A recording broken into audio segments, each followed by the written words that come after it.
Hello, welcome to the podcast, 10 Lessons It Took Me 50 Years to Learn, where we talk with sages and gurus, leaders and luminaries from all around the world about things they've learned in life that just might help you and yours.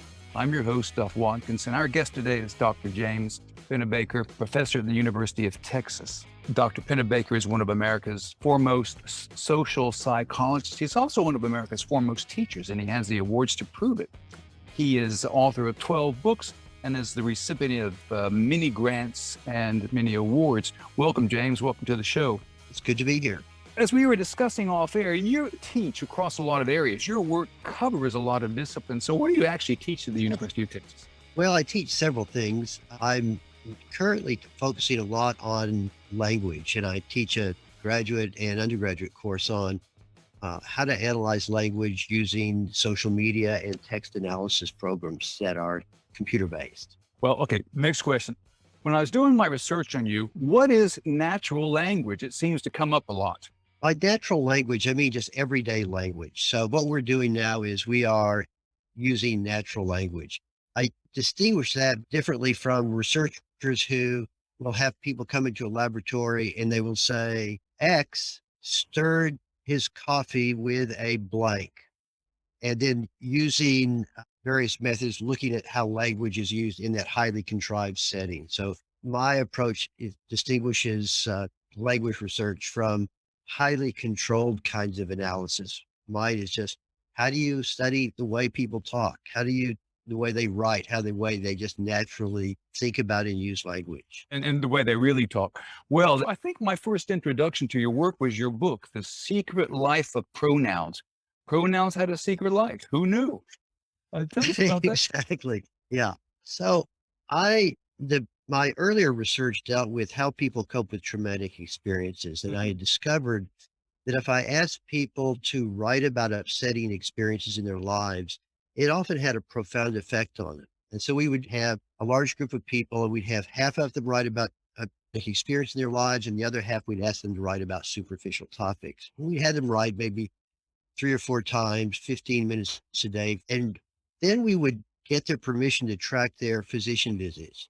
We found that people who wrote about traumatic experiences ended up going to the doctor at about half the rate as people in our control conditions. And I became fascinated by what they were writing about. And was it possible to go in and analyze their language to see why their health was changing? And it turns out to be a harder question than I could have ever imagined. And I got clinical psychologists to read the essays and to evaluate them, and they couldn't agree on whatever dimensions might be driving this. So I thought a computer program might be helpful. So I started looking for computer programs that could analyze language, and this was in the early 1990s, and I couldn't find one. So working with one of my graduate students, Martha Francis, we wrote a computer program that would allow us to go in and calculate the percentage of words in any given text that were, say, positive emotion words or negative emotion words, or words that suggested causal thinking or various cognitive dimensions.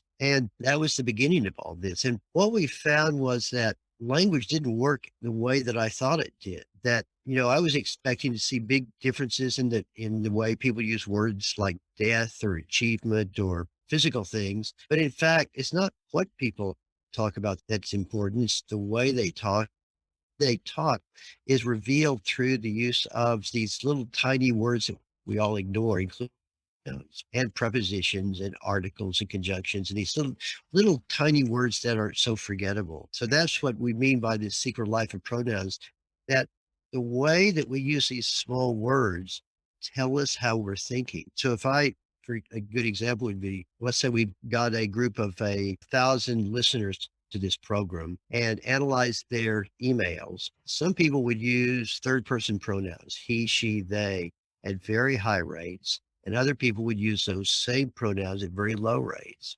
And you're asking, well, why would anybody ever want to do that? And I'll tell you the reason is because people who use those kind of pronouns at high rates are really different types of people than people who use them at low rates, because if you're making references to he, she, and they at high rates, you think about and care about other people. And if you don't use those words at all, you just don't care about other people as much. And so it's an interesting almost unobtrusive get at a feature of personality. How much are you oriented to, interested in other people? So we have two things going on there.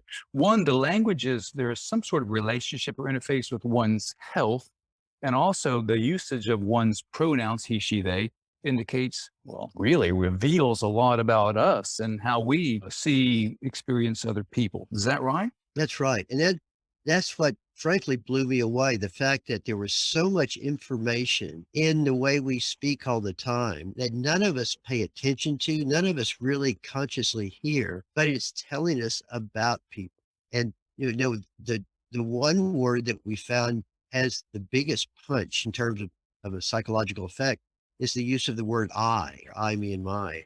I assumed when I started this that people who use I a lot were blowhard, self-important, kind of obnoxious men. And it turns out that blowhard, obnoxious men don't use I words very much. In fact, I words are used more by women and also anybody who is feeling self-reflective or even self-conscious. So that whenever we use I, we're briefly paying attention to ourselves. So if you're physically sick, you use I words more because your attention is being drawn to your body.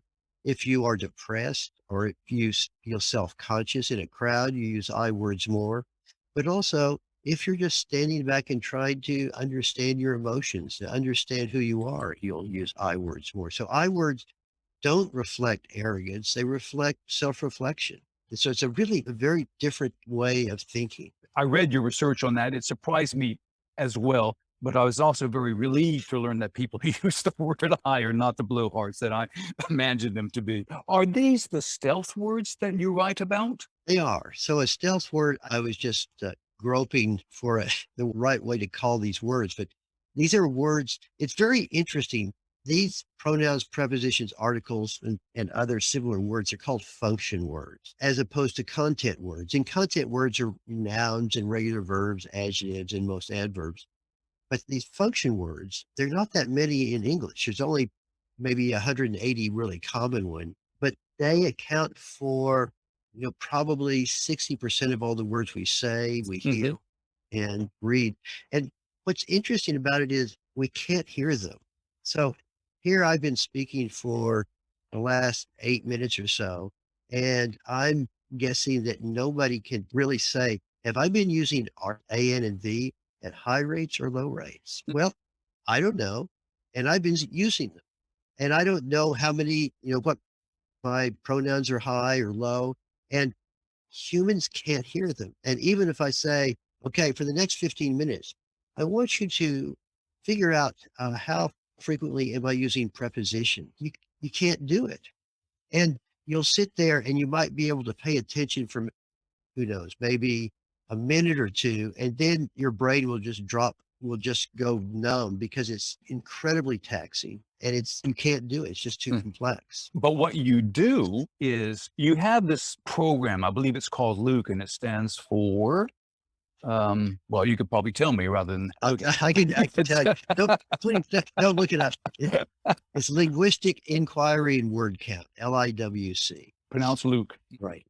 Well, it's just a dumb program. It just counts words. The smart part of it is we have lists of words that it should be looking for. So if it's looking for first person singular pronouns, it has a sub dictionary that includes words like I'm, I'll, I've, words such as that, me, my, myself, mine. And those would all be in this dictionary. And then it goes into any given text that we point the program to, and it'll go through and calculate the percentage of I words that are used as a function relative to all the words in that text. So in this way, the average person will use between 6 and 8% of their words will be first person singular pronouns, will be I words. And in more informal writing, it'll be lower. It'll be maybe 2% of the words. So it does vary a lot depending on the context, depending on the person, and so forth. Well, and you use that and other things to track the speech of public figures, not just track, but I think analyze. Now, why do you do that and what do you learn from that? Well, what's really lovely about it is, first of all, the reason we do so much with politicians is because they have so many words that are publicly available. If I could do this for everybody, I'd do that. But politicians are particularly good. Second, what politicians say turn out to be really important. They help shape our lives in terms of policy, in terms of our going to war or our dealing with an international health crisis. And by analyzing their language, you get a good sense of who these people are even before they become president. So you look at George Bush or Obama or Trump, with all these people, you get a sense of who they are by the way that they're using words. Even with all the spin and the manufacturing and the massaging and the staying on point and the discipline and the rehearsal, the personality still leaks out? It does. And I should say, I don't like to look at speeches very much. I much prefer when they're being interviewed or in a debate or press conference, any place where they're speaking more off the cuff. But, it turns out that most leaders, their speeches are either written by them or certainly edited by them. So you still see parts of them through their speech. Well, let's go to the dark side now. I'm very interested in this. Your work wins a lot of grants. Now, listeners, what that means is somebody out there thinks sufficiently highly of James Pennebaker's work that they say, here's a heap of money to research whatever you're doing. Now, you get grants from the FBI, the Department of Defense, national security organizations. What are you doing that interests them? So I should tell you, I do not have security clearance. It means I'm not going in and actually trying to identify terrorists or people that a government likes or just doesn't like. In addition, and I should also point out, while I have been funded by all of those groups, I'm also funded by the National Science Foundation, National Institutes of Health, and the John Templeton Foundation. And what all of these people, all of these groups are interested in is what can we learn about people by the way they use words? This is a really critical question. Think of almost any company. If I am trying to sell soap, if I'm trying to sell that soap, it would be smart for me to be able to have a message that is understandable to people who are paying attention. If I am a doctor and I'm trying to understand you in terms of your health, it might be good for me to understand how you are thinking and ways that I can connect with you better. In other words, this whole idea of understanding language underlies everything: business, government, religion, relationships. This is central to human communication. So I think that's one reason they're interested in the work I'm doing. Well, I mentioned my first contact with you, I think, was with the Secret Life of Pronouns, or perhaps before or after that. I came across something known as expressive writing. In fact, this is the takeaway. This is the punchline that I want all the listeners to take home, because this is the most important thing. It's something that I do regularly. In fact, got my little book right here. I do it daily. I recommend it to people, executives that I work with. And here's why. My background in my previous career, I was a group psychotherapist working in Sydney psychiatric hospitals, working with some of the sickest of the sick. But through expressive writing, I can be my own therapist. So can you tell us a bit more about expressive writing? I can. So I went to graduate school and I've always had a pretty broad group of interests. And now it's, among other things, I was quite interested in physical health. Who gets sick and why? And I was doing this work. I came across a finding that just bugged me. I'd done a survey and I asked people prior to the age of 17, did you have a traumatic sexual experience? Yes or no? Now, did this survey in the late 1970s, a time when nobody ever asked a question like that. And much to my shock, college students, I passed it out to women only, and 15% of them said that they had had a traumatic sexual experience prior to the age of 17. And those who endorsed that item had gone to the student health center at much, much higher rates than people who had not endorsed the item. They had more physical symptoms. They were in much worse health. And about this time, I worked with an editor at Psychology magazine back then, which was a really big deal. And they were going to be doing a survey based on my work on symptoms. And they asked, were there that I'd like to add? I said, yeah, let's put on this traumatic sexual experience question. The questionnaire was filled out by about 24,000 of their readers. And both men and women, average age was 38 years old. And what was interesting was those who endorsed the item, they were 22% of women and 11% of men about the traumatic sexual experience. They were twice as likely to have been hospitalized for any reason in the previous year. They were more likely to have been diagnosed with cancer, high blood pressure. They're more likely to have had ulcers, colds, flus, anything you can imagine. In other words, having a experience was really a health risk. And then what was interesting was almost everybody that I talked to said that they had not spoken to other people about it, and they constantly were trying to keep it secret. And about this time, I did some more surveys and we asked people about various types of traumas. And what we discovered was that sexual traumas were the ones most likely to be kept secret. But any major traumatic experience that people kept secret was associated with higher illness rates in the years afterwards. In other words, keeping a big secret is indeed a health risk. And that's what got me to this next question was, what if we brought people in the laboratory and had them write about major upheavals that they hadn't spoken to other people about? So that really was the birth of this idea of expressive writing. So working with a new graduate student at the time, Sandy Beal, she and I did a study where by a flip of the coin, people were asked to either write about the most traumatic experience of their lives, ideally one that they had not talked to other people about, or to write about superficial topics. And they wrote in the laboratory once a day for 4 consecutive days for 20 minutes or 15 minutes, depending on the study. What we found was that effect, that this expressive writing had a profound effect, first of all, on their physical health, but also their mental health. And it's hard to convey how powerful that first study was. Anytime you have you stumble across something that changes your life, it's just burned into your mind. I had in the months afterwards, I would walk around on campus and sometimes a student would come up to me and they say, Dr. Pennebaker, I just wanted to thank you for letting me be in your study. I guarantee you in my career, no one ever had come up to me and months later saying, thanks for allowing me to be in your experience. And the way people would talk about it, write about it, and then just seeing these health changes was profound.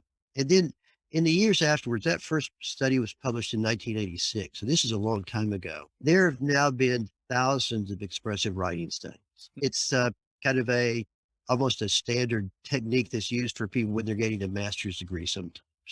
It's been used in every conceivable setting you can imagine, and looking at everything from people coping with major illness to creativity to seeing if it improves whether or not people sleep better. It does. Or if they do better on their SATs or stressful exams, it does. And it's associated with better grades in college and on and on and on. And what's interesting is across all of these studies, there is a consistent modest effect that and my recommendation to people is if you feel that you're thinking about something too much, you're worried about it, you're dreaming about it, and you feel so you can't talk to other people, sit down and just write about it. Just set aside 3 or 4 days, 10, 15 minutes a day is probably all you need. And just promise yourself you'll write about it. And in your writing, just explore, why do I feel this way? What is it about it that is bothering me so much? How is this related to other things in my life? And the only rule I typically tell people is sit down, write, and just start writing. If you run out of things to write about, just repeat what you've already written, but just write the entire, and do it again the next day. And if you feel as though this hasn't done you any good, then stop writing. I mean, it's that easy. And if you feel that it has done you some good, great. I recommend writing only 4 times, but if you want to write more, you can do it. And if you want to write with your right hand or your left hand, I don't care. Do it any way you want. If you want to type it or write it by hand, I don't care. Studies show that they both work. If you want to just write it in your finger in the air, we find that works as well. In other words, there's no absolute true way of doing it. The art is turning that emotional experience into words, into language. Seems to be a really important feature of this expressive writing. So that's kind of a very brief overview. Well, and that's all you need. So just to reiterate, I mean, get a journal, get a pen, 4 days in a row. I recommend 20 minutes, but I tell people if that's too hard, 15. Just whatever. Don't tell me, don't show me, don't tell anybody, don't show anybody. You just do it for don't edit it, don't review it, don't reread it. Just write 20 minutes, keep the pen moving. You get stuck, just as you said, rewrite, just write anything, write your name. Just keep moving for 20 minutes. I use a timer on my watch, so I have a beginning and an end. And Mhm. will magic occur? Well, what you're saying is that it has for other people. In my experience, what happens is that when you are stuck on something because you're processing over and over, writing it helps you become unstuck. And well, I don't know what happens in here, but all of a sudden you're just making progress. You feel better as a result. So it really is just that simple. It is, and I'm even looser than you are on this, and mine is there's actually been something that writing as few as 2 minutes can be beneficial, and, I know for me, I don't write that often. I write maybe 2 or 3 times a year, when something is really bugging me, and I'll get up and I'll write for 5 minutes, sometimes I'll write for 20 minutes, but rarely longer than that. And usually I feel much better. And if it's in the middle of the night, I go back to sleep almost immediately. But sometimes it doesn't work. But, that's just life in the fast lane. Doesn't work. Maybe it'll work tomorrow. Or maybe I should just go out and exercise even more at a faster pace tomorrow instead. So you have to be your own judge, your own scientist. Figure out what works best for you. And Mhm. I do have one admonition. Many times people listen to this and they all say, "Oh, well, that sounds like a great idea." And I can just see in their eyes, they're also thinking, "I'm not going to ever do it." And then you ask them and they'll say, "I don't want to write for the rest of my life." Well, guess what? Neither do I. My attitude is this is something to go in, try to fix something that's there, and then just move on. I think many people are intimidated by the thought of, "Oh God, I'm gonna have to write a journal or a Mhm. diary the rest of my life, and I don't want to do that." No, that's not what I'm recommending. You've got a problem now, use this to try to fix it, and then move on. See, that's why you're on the show, Jamie. You just saved me 18 minutes today. I was doing 20 minutes. Now I can do 2 minutes. But actually, now what I want to tell people is 2 to 20 minutes, no more than 20, because if you give them a limit, all of a sudden they'll want to do 24, right? So it's, well, okay. And it's been proven it works with a variety of things. It reminds me of something I read many years ago. They're treating military veterans with post traumatic stress disorder, and they would get them into vividly reenact or describe to them, the therapist, the trauma that they had endured. And it was very taxing for the veteran, of course, but it worked. And the theory was that trauma's big, so it processes it by chunks. So it takes a chunk, processes it. That's one day, takes another chunk, process, and bit by bit, the overload is dissipated through discipline processing. And that's what expressive writing remind me of. Somehow it helps get it out of here and get it flowing again. So I'm always very of any single study that's been done in terms of how this is working the brain. Turns out the brain is so complicated. But in terms of how it's working, it turns out, again, it has to be in the brain somewhere. I tend to agree that a lot of it is one thing I think we sometimes fail to appreciate is that a traumatic experience touches every part of our lives. Someone close to you suddenly dies, or you're fired from a job, or who the hell knows. It touches your relationship with others. It affects your financial situation, your sleeping, your eating habits, what you talk about, your daily patterns, absolutely everything. And if you think of trauma is just getting fired, you're missing that this is not just a getting fired trauma. This is an everything trauma. And so that's why writing or putting things into words, if nothing else, it begins to organize it and simplify it. Mm. And how it works, we don't really know, but we do know that this ability to organize, simplify, and almost summarize it in some ways, and work doing that with words is a really, really efficient way to do it. What are we talking about writing? What about speaking? So, it's interesting. In fact, when I started this, my original idea was, well, we'll bring people in the laboratory, we'll have them talk to somebody about this traumatic experience. But boy, the killer problem there is, how does the other person react? Because when I tell you a horrible experience that I've endured, that can be really traumatic for you. And then it's almost as though I'm passing my trauma over to you. In fact, there's a little bit of evidence to suggest that when people have had a horrible experience and they tell their friends, they get better, but their friends get worse. And there's another issue. So, for example, we know when we were doing the work on sexual traumas, one of the stories that I got over and over again would be people who, let's say, were molested by, a family member, a stepfather, who knows. And then the mother, or sometimes the father, would say, "That's impossible. That didn't happen." Or, "You shut your mouth. I don't want to hear that again." In other words, here, not only do they have the trauma of the experience, but they had the trauma of the family reaction to it. And so you've got both. So talking to others, I think, actually works really well if the other person will accept you, will not judge you, will love you as much or more as they did before. And sometimes you're lucky enough to have a friend or a family member who is like that, or a therapist or somebody. Most of us have a sense of how the other person is reacting. All of us have had this experience where something upsetting occurs, start to tell a friend, and you can see on your friend's face this look of horror, and you realize, oops, I should not be telling this story. And then you change the story some so you can get out of it gracefully. That's why I like writing. You don't have to deal with this major threat of how the other person's going to react. Okay. How about speaking aloud to yourself as a simulation of writing? Not speaking to another person, just speaking aloud or talking to yourself in a mirror.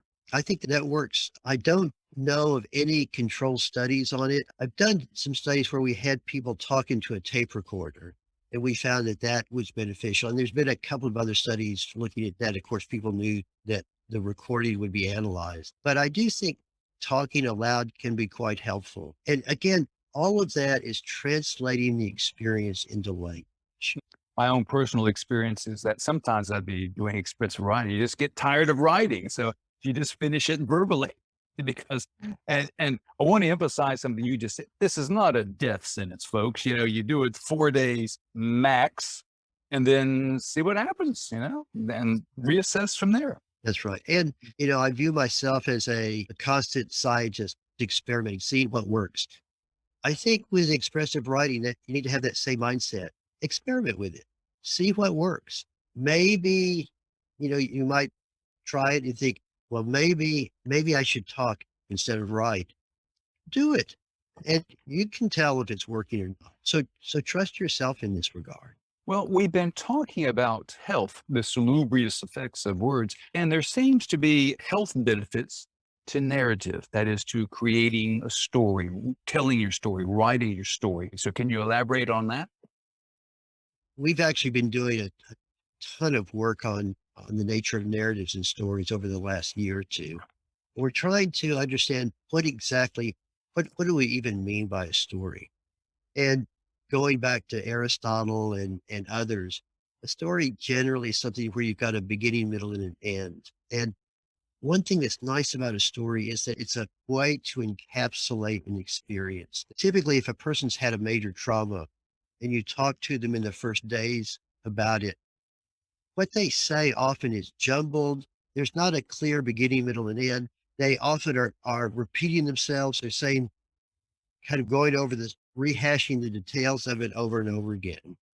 And I think that's really normal and probably healthy in the first days afterwards. But the problem is, very often, if the person stays in that state, they are telling the same bunch of facts and emotions over and over again. It's like ruminating. It's almost the definition of somebody who's depressed. And one thing that I think when writing is beneficial, is that people are now starting to bring things together and make it a more organized story does have a beginning, some kind of background that sets up the stage. So you know, if you're the listener, you know where it is, what the characters are, what the mindset of the person is, and then this horrible experience that is now set up in a way that see the tension of it. And then you see the person now away with some kind of something that they've learned from the experience. Now, when we've done studies where we say, okay, make this into a story, I think that's too hard to do. But we find that the people who do make it into a story tend to benefit more than those who have trouble doing. Is it because they're reconstructing or recasting their experience in a way that makes sense to them, which is really all that matters? That's exactly right. And it's been very interesting. When I started this, I thought that if people just wrote a really emotional description of an experience, that they would benefit. And what we found was very often when a person came in and had this really vivid, horrible description, and they did it day after day after day, those people hardly ever showed any improvement.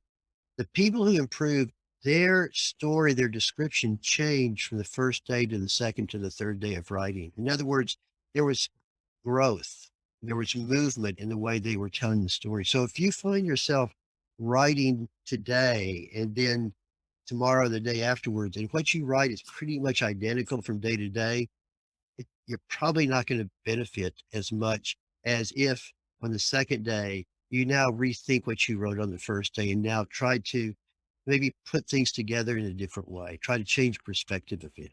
These are like doing different drafts of a story. As they say in Hollywood, nothing is written, everything's rewritten before he gets to the script. That's exactly right. That's a good way of putting it. What I'm wondering, the trouble that I see with people is when the stories they make up, a couple of things come out. One, they're almost always the hero, and that gets rather tedious. Secondly, it's always basically an elaborate defense of their behavior, their feelings, their justification. And I understand that. I have a doctorate in psychotherapy. I understand that stuff. The trouble is, seems to me, it almost prevents them from learning any damn thing or progressing. So I'm curious to how writing that narrative, writing that story is actually beneficial for people, because I am convinced that one can be one's own therapist through expressive writing, expressive speaking, all the things. And to use your phrase, be your own scientist. I often say to people, it's an adventure. You're on this path, find out what works for you. And actually, I'll quote Buddha. He said, if you followed him mindlessly, you were a fool unless you tested everything he said to your own experience, to your own satisfaction, to see if it worked for you. And of course, that's why he's the Buddha and we're not, I guess. And I would agree with that. It's interesting. I don't see this hero phenomenon much in expressive writing for people who we ask to do this. And, I've looked at thousands of these essays over the years, and maybe it's the instructions we give. So the instructions we give is for the next 3 days, I want you to write about some experience that you find that you're having trouble with, that you are living with, that is weighing upon you. I want you to really let go and explore your very deepest thoughts and feelings about it. And in your writing, you might tie this to other issues in your life, your relationship with your family, your relationship with others, maybe your career, maybe who you've been in the past, or who you want to be in the future, or who you are now. But whatever you choose, I want you to really let go and explore your very deepest emotions and thoughts. This writing is for you and nobody else. I want you to be brutally honest with yourself. With those general instructions, generally people are, I'm trying to put them on that path of analyzing themselves. And you can't analyze yourself and come away with saying, I am so great. If that's the way you're writing, don't waste your time. Yeah. Because the reason you're writing is you're not so great. None of us are so great. Yeah. Was that's the thing. When you're writing and you're writing about the things that you're supposed secrets, what you find out is that just because you manifest it on paper or speak it aloud, the world doesn't stop turning. Really, things don't change that much, which leads me to ask, we were talking about secrets earlier. Are secrets inherently unhealthy? No, I think secrets are inherently healthy often because when we keep secrets, we're often keeping them for some pretty good reasons. And some of those reasons might be if I let this secret out, I'll lose my job. I'll lose my spouse. I'll lose my respect. We all screw up at some time. Now, I should also point out what we have found over and over again is when people are asked to write about these traumatic experiences they've kept secret, that afterwards, a high number of people tell me that they ended up going and talking to people about it. And they realized that it wasn't as dark and horrible a secret as they thought it was 3 or 4 years ago. So, part of it is when you've kept something secret, you've been so focused on not hurting other people or whatever that you lose sight of what's important and what's not important. And by writing it down, it really does give you a better perspective of things. Why does a truth teller use the pronoun I more frequently than a liar does? Think what I words are. I words are they are forced. They reflect that the person is looking inward. If you are talking about issues that are central to you, you have to use I. And if you are trying to hide yourself, you're trying to hide the I, you will not use I. You are psychologically distancing yourself from what you are talking about. And it's a really interesting marker. And by the way, we tend to trust other people who use I words more than people Hmm. who don't. And I've always been fascinated by that. And when we hear most people, when they use I, we, especially in a self reflective way, we innately know that. We don't know if they're using I words at high rates or not. We can't tell. But that is a marker. If a person uses I words, we tend to think of them as being more authentic. And usually they are. You've been teaching at the University of Texas for a long time. Yes. I have. Have you noticed a change in the generation of students over the years? I mean, you hear so much about Gen Y, millennials, and Gen Z, whatever the modern current phrase is. It's so funny. If you go back to Shakespeare, everybody complains about the next generation. And I basically see these students as virtually identical to the ones I've seen before. They are smart, they're stupid, they are secure, they're insecure, they are all over the map, but they are really good, interesting kids. I am always impressed and intrigued by them, and they're experimenting and they're doing stupid things. They always do interesting and stupid things, and they always have. And that's what being young is. They are different. They're growing up in a digital age where they are glued to their iPhones, like, frankly, like we are. And I think that is changing the nature of communication and relationships some. COVID has been we don't know what the effects of COVID are going to be on this generation or our generation. But I come away with a real sense of optimism. I think today's kids who are in college, they're a really interesting, hardworking, good group of kids. And there's a wide mix of them as well. But I've always seen that ever since I started teaching in the 1970s. What is your next book or your next big project? What are you working on now? I'm working on so many things. Through my interest in language, I've started to get involved in a lot of big data projects, which has been so exciting in the sense of being able to look at how not just individuals, but entire groups of individuals, entire cultures think and change and how they're influenced by upheavals such as COVID or a war or whatever. So that's one thing that I'm interested in. I become really intrigued with how we communicate with people. If you look at the history of psychology, I'm a social psychologist by training. In theory, my profession should be looking at how people connect with each other. And the ways that we've done it is we have people talk and then we have them fill out questionnaires. And questionnaires have been the kind of the main currency of social science. It's time for us to move beyond that we're able to analyze conversations. And so, for example, this is a Zoom call. When we're finished, you'll be able to download the actual transcript of our interaction. And I now am able to analyze your role and my role and how the two of us are connecting. And what this means is we're now on this edge of a new world to be able to start to really understand social dynamics in conversation and interaction. And it is such an exciting time. I have no idea what we're going to find.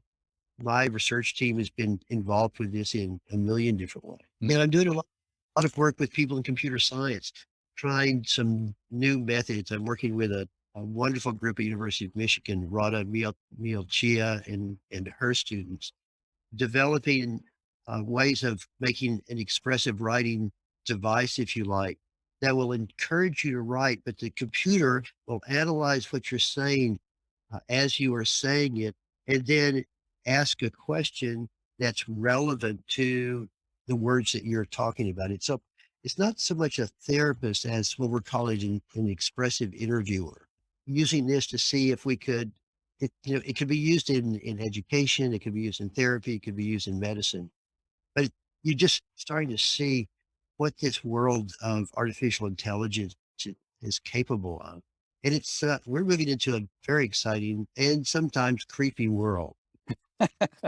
Often the two come together, unfortunately. They do. Well, let me ask you one final question. Jamie, what have you unlearned lately? And by that, I mean something you absolutely positively knew to be true recently, but now know is not the case at all. So I'm 71 years old. I'm in good health. But, looking at the obituaries every day, I've come to unlearn that I'll live forever. Now, I always kind of knew it, but it's become quite clear that there is a horizon to this life. And part of this unlearning is assessing what exactly do I want to be doing during these last X number of years. And it's interesting because on one level, I always knew it conceptually, but now I'm at this point in life that it's no longer conceptual. It's actually real. So I guess that would be the one thing that I'm unlearning every day, and now trying to figure out, well, what's the best strategy to really optimize this last chapter. Yes, there is a point, and I'm with you there, pal. You realize, hey, you look at the clock and you realize, hey, we're in the fourth quarter. And Right. the clock is ticking down and it always ends on triple zeros. And you say, well, how am I going to play out this last quarter? I got to get some points on the board, or do I? You start asking yourself all those questions. Well, that's a very good question to think about. Is there anything you would like to leave our listeners and viewers with? No, I think the primary issue, at least that my work would suggest, is, take care of yourself. And if you find yourself distressed, you might need to go see a therapist. You might need to go see a doctor. But one thing you can do before you do that is just sit down and write and do a little bit of self-reflection. And we'll finish on that note. You've been listening to the podcast, 10 Lessons It Took Me 50 Years to Learn. Our guest today has been Professor James Pennebaker of the University of Texas, social psychologist, talking about the virtues of expressive writing. You've been listening to us, and we'd like to hear from you. You can contact us. You can email us at podcast@10lessonslearned.com. That's podcast@10lessonslearned.com. This episode is produced by Robert Hossery and is sponsored, as always, by Professional Development Forum. And remember, you've been listening to the podcast that makes the world wiser, lesson by lesson. Thanks for listening. See you next episode. And thank you, Jamie.